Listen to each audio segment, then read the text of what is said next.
They arrived with the arrogance of gods, descending from the stars to claim a fragile blue world. They expected panic. They expected primitive weapons and mass surrender. But the alien armada didn't understand the fatal truth. They hadn't found a flock of sheep. They had cornered a sleeping leviathan. The warning did not come from a frantic civilian telescope, nor did it manifest as a cinematic shadow falling over a major city. It arrived as a cold, hard string of anomalous data at the Space Force Operations Center in Colorado Springs. At exactly 0400 hours, standard military time, the James Webb Space Telescope's deep field sensors registered a localized distortion in the cosmic microwave background near the orbit of Jupiter.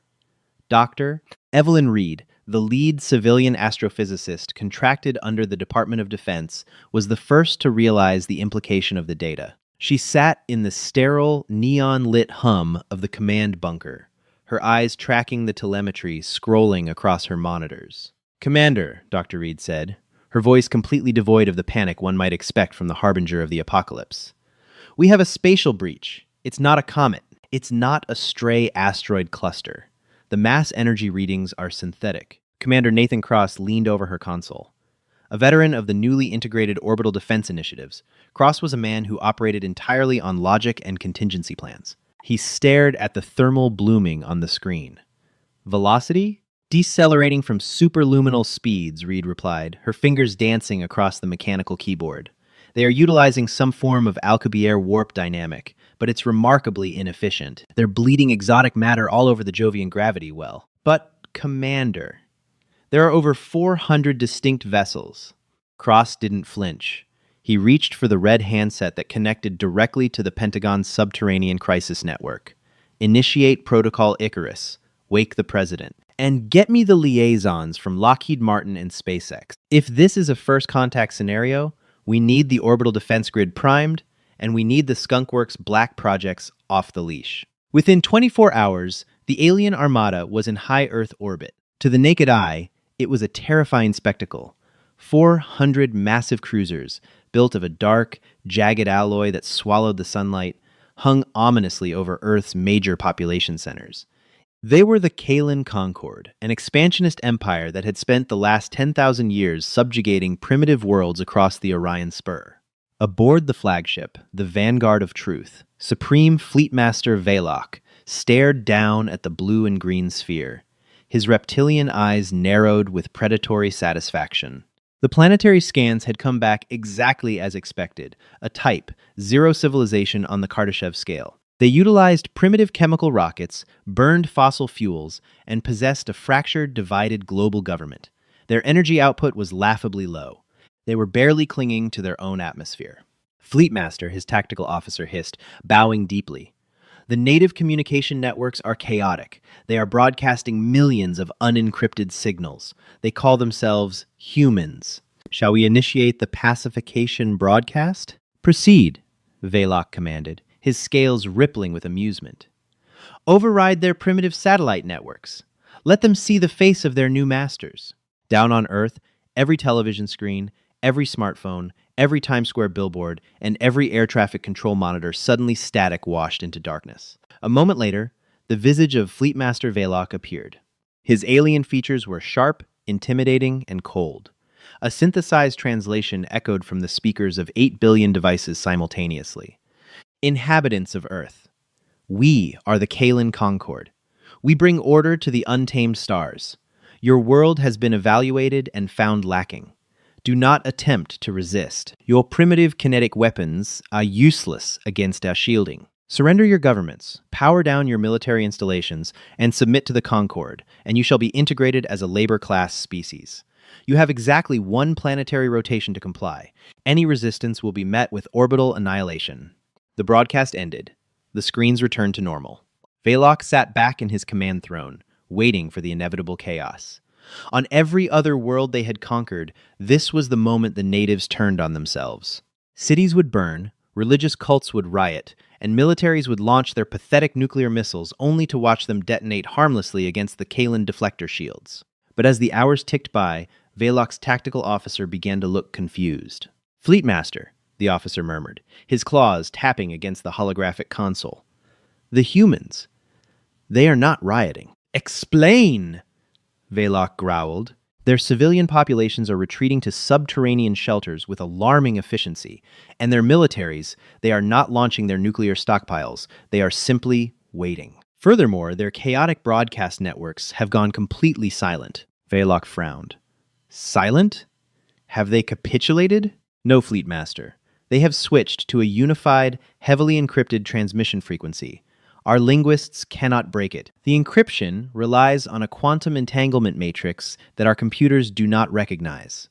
Velok's arrogant smirk faltered for a fraction of a second.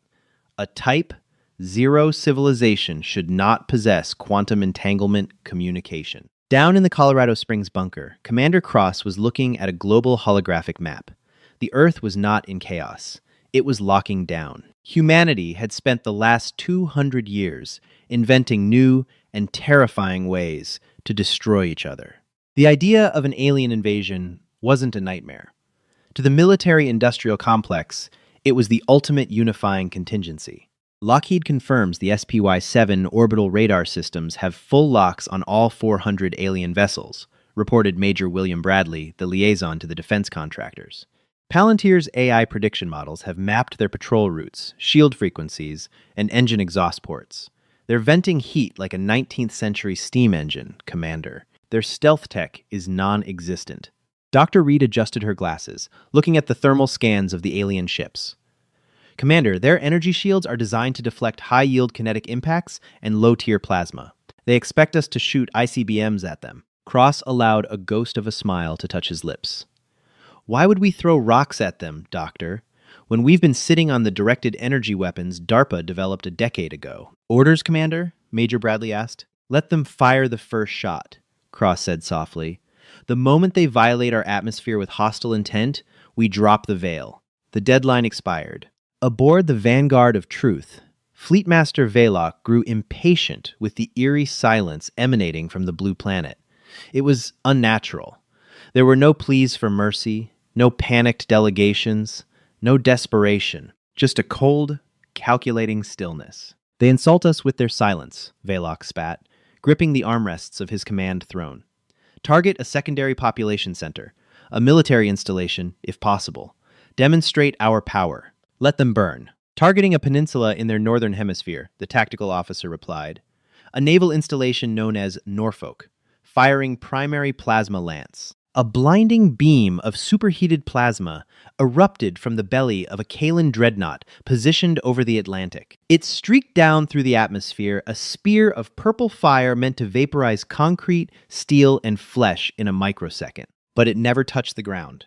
10 miles above the eastern seaboard, the plasma beam hit an invisible barrier, the sky illuminated in a brilliant, terrifying lattice of hexagonal blue light. The energy of the alien weapon washed over the shield, dissipating harmlessly into the upper atmosphere, causing nothing more than a spectacular aurora borealis over the eastern United States. On the Kalan flagship, alarms began to scream. "Report!" Velok roared, standing up. "Fleet Master! The kinetic lance was intercepted! The planet possesses a localized energy dispersion grid, but our sensors showed no such technology." Before Velok could process the impossibility of a primitive species possessing a planetary shield, the human retaliation began. It did not come from missile silos or fighter jets. It came from the shadows. Humanity, having survived the Cold War and the terrifying dawn of the artificial intelligence age, knew that brute force was for the weak. Real warfare was fought in the mind, in the code, and in the unseen spectrums. At the United States Cyber Command, operators working in tandem with advanced, black-budget AI constructs unleashed a localized cyber assault. They didn't just hack the Kalan ships, they dissected them. The alien computer systems, having never faced an adversary that used polymorphic, self-replicating digital viruses, were torn apart in seconds. "Sir, their targeting firewalls are down," Major Bradley announced in the Colorado Springs bunker. Palantir's AI just convinced their life support systems that they are running at optimal capacity while subtly dropping their oxygen mix by 3%. They won't die, but they'll get sluggish. Furthermore, SpaceX's orbital defense satellites are in position. "SpaceX?" Dr. Reed asked, raising an eyebrow. "I thought those were just Starlink nodes for global internet." Cross glanced at her. The civilian sector thinks they are. In reality, every 50th satellite contains a tungsten rod kinetic bombardment payload, guided by quantum-locked lasers. And that's just the conventional stuff. Bradley, give the order to the Odin platform. High above the Earth, a cloaked satellite, a joint venture between Boeing and the Department of Defense that had officially been canceled 20 years prior, dropped its stealth configuration. It didn't fire a missile. It fired a concentrated beam of exotic particles, a directed energy weapon powered by a miniature fusion reactor. The beam struck the Kalan cruiser that had fired the plasma lance. The alien vessel's deflector shields, designed for standard plasma and physical impacts, offered zero resistance to a phase-shifted particle beam. The beam sliced cleanly through the center of the alien ship, severing its power core from its primary engines. The massive alien dreadnought went dark. It didn't explode. It simply died, drifting listlessly in Earth's orbit, a multi-million-ton coffin held captive by gravity. Aboard the Vanguard of Truth, sheer, unadulterated panic erupted. "Fleet Master!" the tactical officer shrieked, his claws flying over consoles that were rapidly filling with human error codes and mocking, scrolling text in a language they didn't understand. "Cruiser Bloodtide has been disabled. Complete loss of primary power. Furthermore, our weapon systems are offline. A digital contagion is rewriting our core targeting algorithms. Every time I try to purge it, it adapts." Velox stared out the viewport at the dead hulk of his cruiser. His heart pounded against his ribs. This was impossible. This was a type, zero world.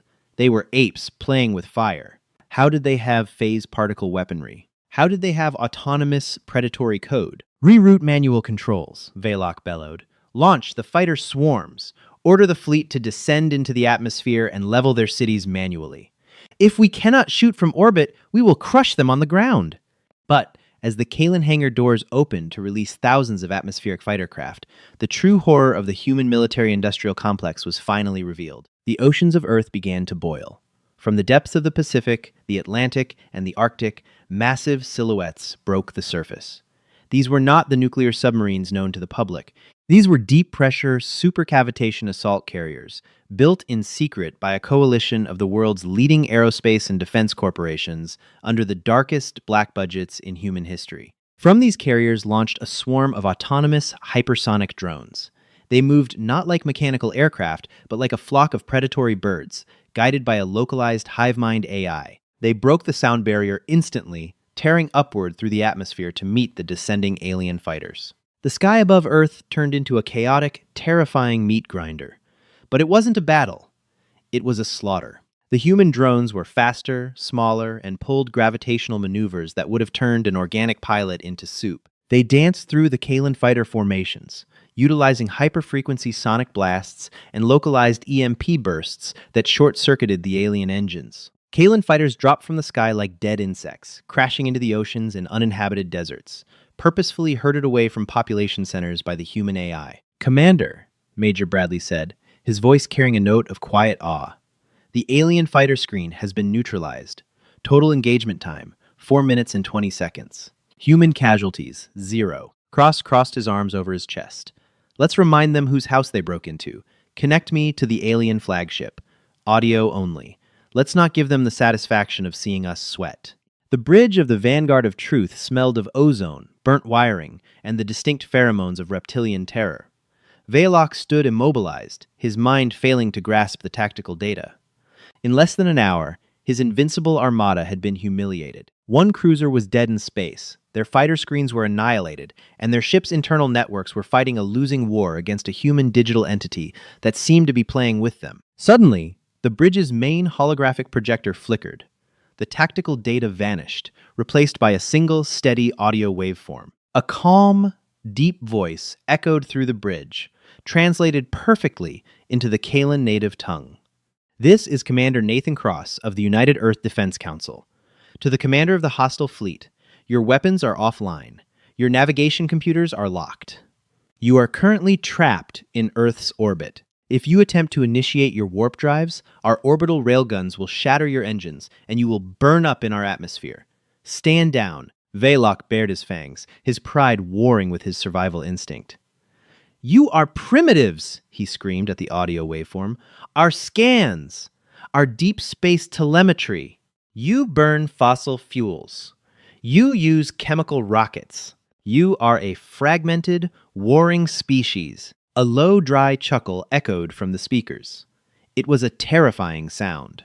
You scanned our civilian sector, Fleetmaster. Did you really think a species that survived 2 world wars, the splitting of the atom, and the dawn of artificial intelligence would leave its actual military capabilities sitting in plain sight for any passing telescope to see? Vailok froze.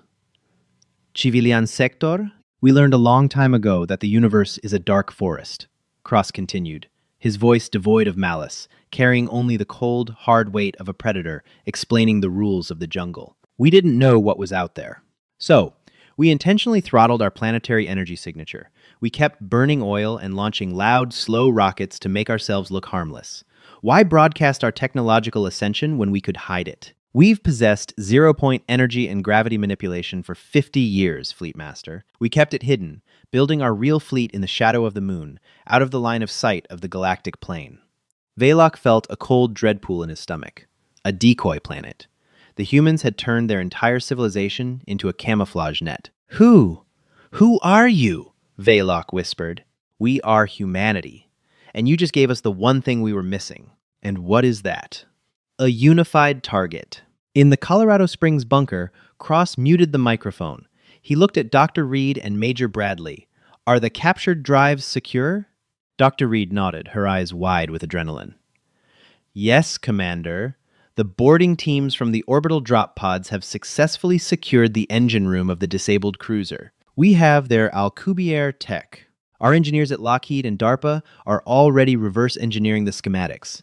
Commander, we always had the firepower, but we lacked efficient, faster-than-light travel. With their warp cores, we aren't just confined to the Sol system anymore, Cross finished, his eyes turning to the galactic map. We have the keys to the ocean. Back on the flagship, Vailok watched in horror as the space behind Earth's moon began to shimmer. The optical camouflage that had cloaked the dark side of the moon for decades was dropped. From the shadow of the lunar surface emerged a fleet that made the Kalan Armada look like children's toys. They were not sleek. They were not beautiful.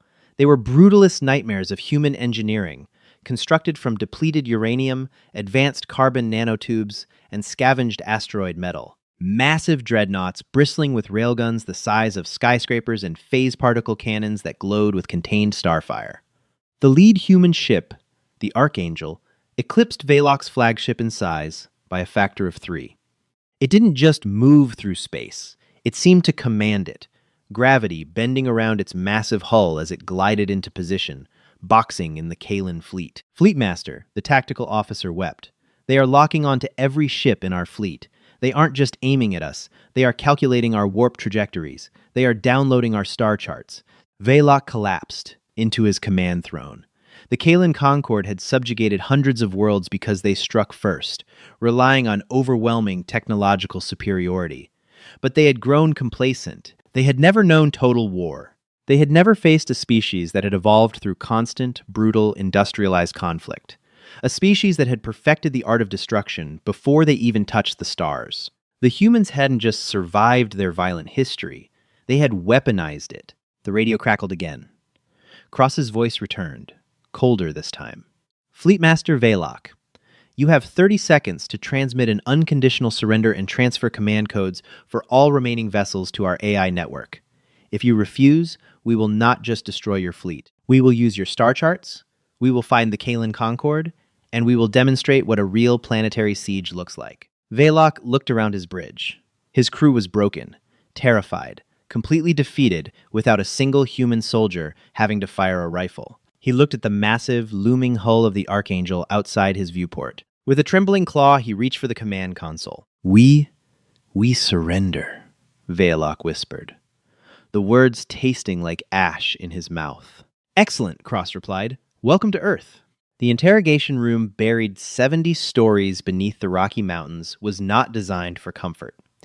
It was a stark, brutally utilitarian cube of reinforced concrete, illuminated by the harsh, unforgiving glare of fluorescent halogens. There were no windows, no clocks, and no indications of the passage of time. For a being like Fleetmaster Vailok, whose entire culture was built upon grandiose displays of architectural dominance and ornate visual intimidation, the sheer Sterile minimalism of the human bunker was psychologically suffocating. He sat shackled to a cold steel chair, his reptilian scales appearing dull and ashen under the artificial lighting, the heavy magnetic restraints humming quietly against his wrists.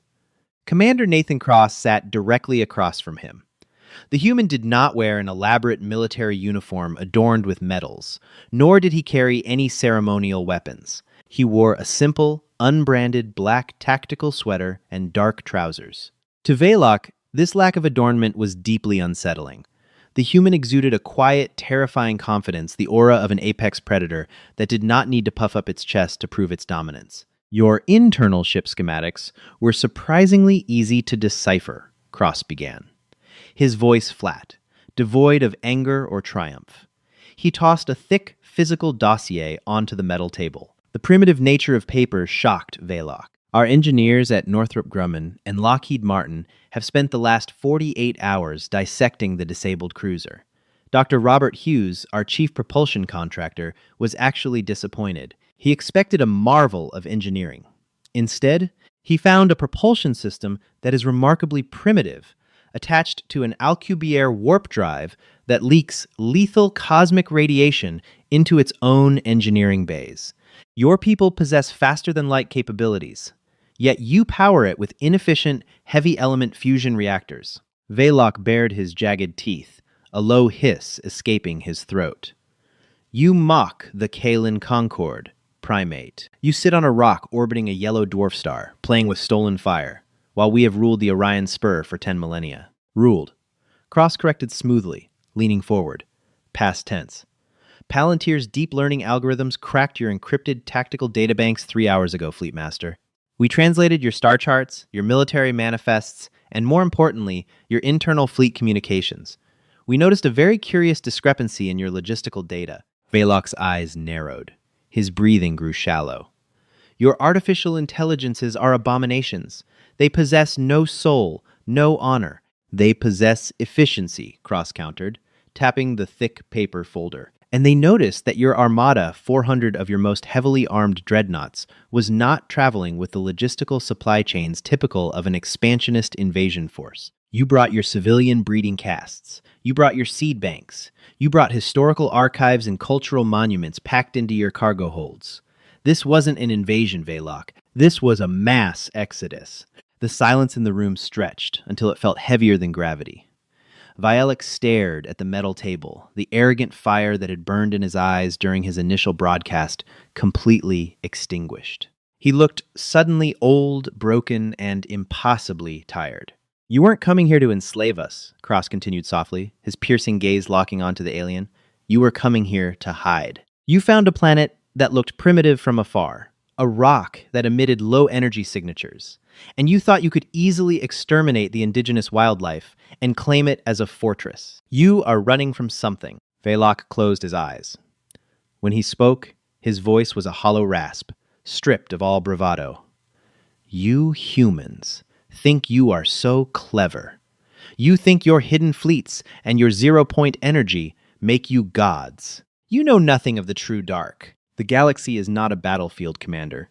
It is a slaughterhouse. Dr. Evelyn Reed stepped out from the shadows of the room's periphery, holding a sleek digital tablet. We recovered fragmented telemetry files from your flagship's deep space sensor arrays, she stated, her tone purely analytical. There are massive gravitational anomalies propagating across the galactic core, pushing outward toward the Orion Spur. Entire star systems are going dark. The energy signatures do not match any known stellar phenomena. What is it, Fleetmaster? Velok let out a sound that resembled a dry, hacking sob. We called them the Zeloxian Swarm. But they have no true name. They are a self-replicating biomechanical plague. They do not negotiate. They do not conquer. They consume. They strip planets of all biological matter and mineral wealth to build millions more of their vessels. They block out the stars. Our empire.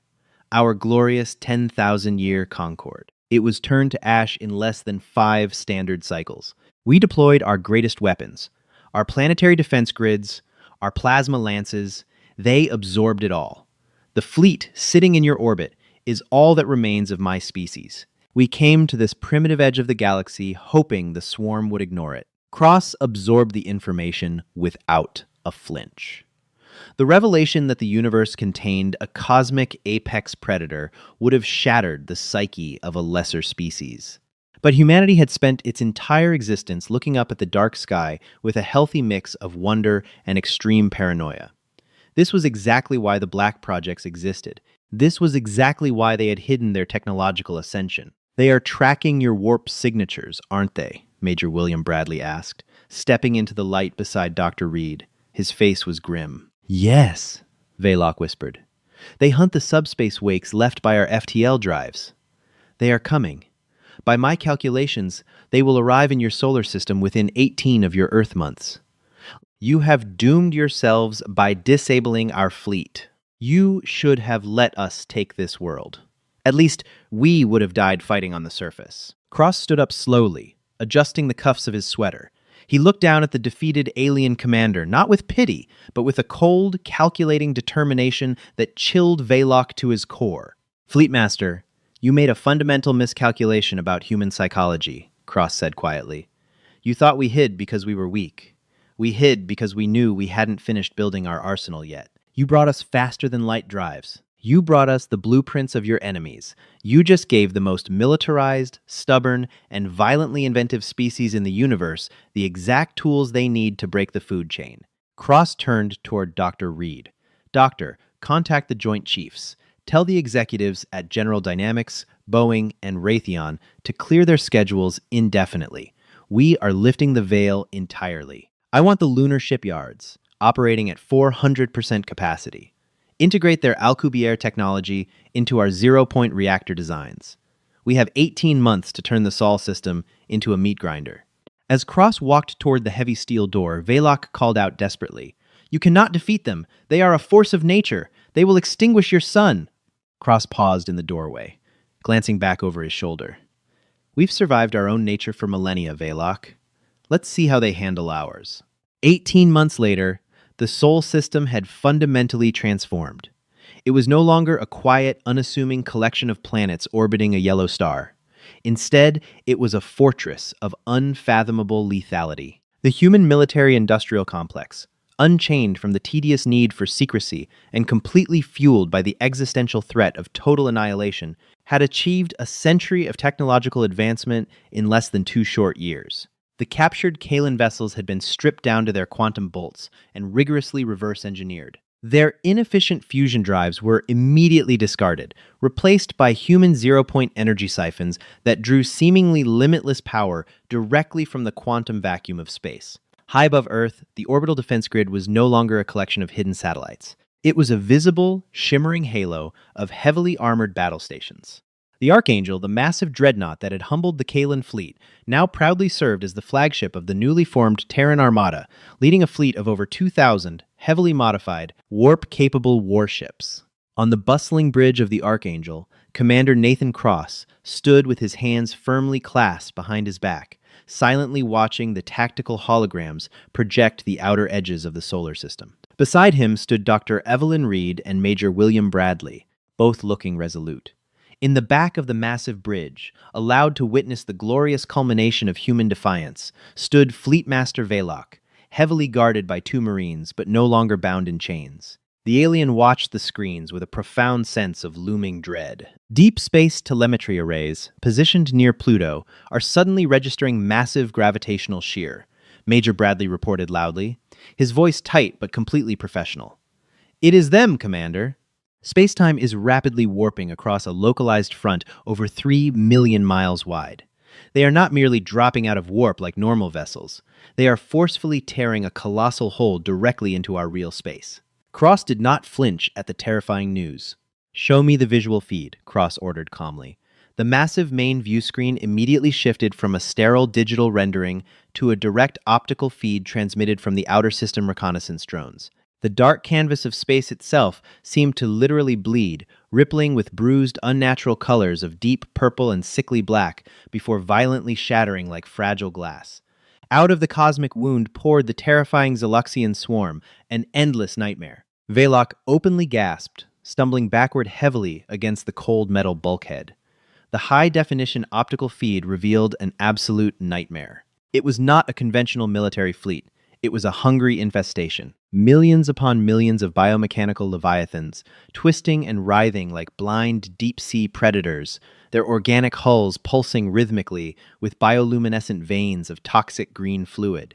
They entirely dwarfed the largest human dreadnoughts, their jagged, crushing maws specifically designed to clamp onto planetary crusts and forcefully crack them open to harvest the molten cores within.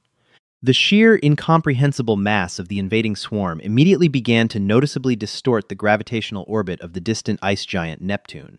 They moved with a terrifying synchronization, an endless wave of consuming death that had successfully devoured thousands of civilized worlds without mercy or hesitation. Palantir Tactical Artificial Intelligence Network is currently estimating enemy numbers at roughly 4 million distinct vessels, Dr. Reed stated, her flying fingers dancing rapidly across her glowing datapad. Commander, they are broadcasting a wide-frequency jamming signal. It is highly aggressive. It is actively attempting to infiltrate our central network firewalls. Cross smirked slightly. Let them violently hit the firewall, Cross replied calmly. They are entirely used to effortlessly breaking primitive alien code. They have never encountered a decentralized, polymorphic, aggressively hostile human digital framework. Let our cyber warfare divisions instantly unleash the Cerberus virus directly into their central broadcast frequency. In the silent digital realm, an invisible, apocalyptic war instantly erupted. The biomechanical hive mind of the overwhelming swarm blindly attempted to crush the human networks, only to find itself hopelessly ensnared. The invasive alien mind was suddenly trapped inside an endlessly shifting labyrinth of predatory, malicious human code. The Cerberus virus did not merely block their aggressive digital incursions. It actively hunted their vulnerable subroutines. It seamlessly turned the swarm internal communication pathways violently against them, causing thousands of their smaller, agile fighter drones to suddenly twitch uncontrollably and violently crash into one another within the cold, dark expanse of outer space. Silent explosions blossomed across the enemy lines. Enemy Vanguard is aggressively pushing past the orbit of Jupiter, Major Bradley suddenly announced, his eyes locked onto the shifting tactical display. They are relentlessly accelerating directly toward the vulnerable inner system. They are completely ignoring all of our automated orbital warning broadcasts. Cross nodded slowly, his expression hardening. Of course they are ignoring us, Cross said. They foolishly think we are merely prey. It is finally time to properly educate them on their grave mistake. Major, immediately signal the entire fleet. Initiate Operation Mjolnir. Let us loudly show them exactly what unhinged human engineering can truly accomplish with a stolen warp drive. The massive human fleet did not foolishly move forward to engage in a traditional, honorable broadside battle. Humanity intimately knew that fighting a prolonged war of attrition against 4 million alien ships was mathematical suicide. Instead, they cleverly weaponized the very fundamental laws of physics. From the hidden dark side of Mars, exactly 300 unmanned, heavily armored stealth drone ships launched rapidly outward at truly incredible speeds. They were not carrying conventional explosives, kinetic tungsten rods, or devastating nuclear warheads. They carried heavily modified, intentionally unstable experimental warp cores. The stealth drones are completely in position within the exact center of the advancing swarm primary formation, Dr. Reed quickly confirmed, watching her screens intently. Our zero-point reactors are currently feeding critical mass directly into the unstable warp bubbles. Cross stared at the screen. Detonate, Cross commanded coldly.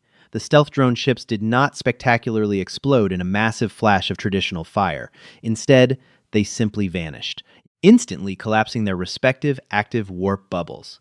The sudden, incredibly violent collapse of local space-time successfully created numerous localized gravitational singularities, terrifying micro-black holes that existed for only a tiny fraction of a fleeting millisecond. But a tiny fraction of a single millisecond was all it ever took. The unimaginable gravitational shear brutally ripped directly through the dense center of the massive swarm primary formation, like a sharpened scythe cutting through dry winter wheat. Hundreds of thousands of the massive biomechanical leviathans were instantly caught in the terrifying spatial implosions. Their hyperdense armor was effortlessly stretched into infinitely thin strings of torn atomic matter, before being completely crushed into absolute nothingness. The silent vacuum of outer space was brightly illuminated by the violent, blinding blue flashes of dying singularities, leaving massive, completely empty voids within the once impenetrable wall of the alien armada. Direct hits confirmed systematically. Across all targeted sectors, Bradley cheered enthusiastically. The main swarm's central formation is totally broken. Their collective synchronization has completely dropped by 70% due to the virus. Move the Terran Armada into close intercept range, Cross ordered, his cold eyes locked onto the burning, scattered remnants of the massive alien fleet. Fire our heavy phase particle cannons at will. Do not let a single one of those vile parasites retreat safely into warp space. We finish this brutal war right here. We finish this right now. The Archangel surged bravely forward, leading the glorious charge against the broken enemy. The galaxy would no longer belong to ancient, crumbling empires or mindless, consuming swarms. It now belonged entirely to humanity. Veloc slowly dropped to one trembling knee, completely defeated. The stars were finally safe, guarded by the apex predators. Did you enjoy this journey into the dark forest of the cosmos? If this story of humanity proving it is the undisputed apex predator of the galaxy kept you on the edge of your seat, hit that like button. Don't forget to share this video with your fellow science fiction fans and subscribe to the channel for more epic daily HFY stories. Drop a comment below on what alien species you want to see humanity defeat next. Stay stellar, Commanders. Hi, my name is Tran Trong, the owner and manager of Palace Truths. After watching the video, aliens made first contact, then realized humanity was the galaxy's supreme force. HFY Sci-Fi S. I'd really like to know what you think. How did this story make you feel? What stood out to me most was the mix of tension, resilience, and quiet confidence. The aliens arrived expecting an easy victory, only to discover that humanity's greatest strength wasn't raw power. It was adaptability, creativity, and the ability to unite when it mattered most. It's a reminder that people are often capable of much more than others assume, and sometimes more than they assume about themselves. I'm curious, which moment changed the story for you? The reveal of humanity's hidden defenses, the surrender of the alien fleet, or the arrival of the larger threat beyond the stars? And if you were in Commander Cross's position, would you have focused on defense first, or explored the galaxy after securing Earth? Maybe there's a small lesson here for everyday life. Don't underestimate what can be built through patience, preparation, and teamwork. If this story gave you something to think about, or sparked your imagination for a few minutes, feel free to share your thoughts below. And if you'd like more HFY adventures like this, consider liking the video or subscribing, but only if the journey was worth your time.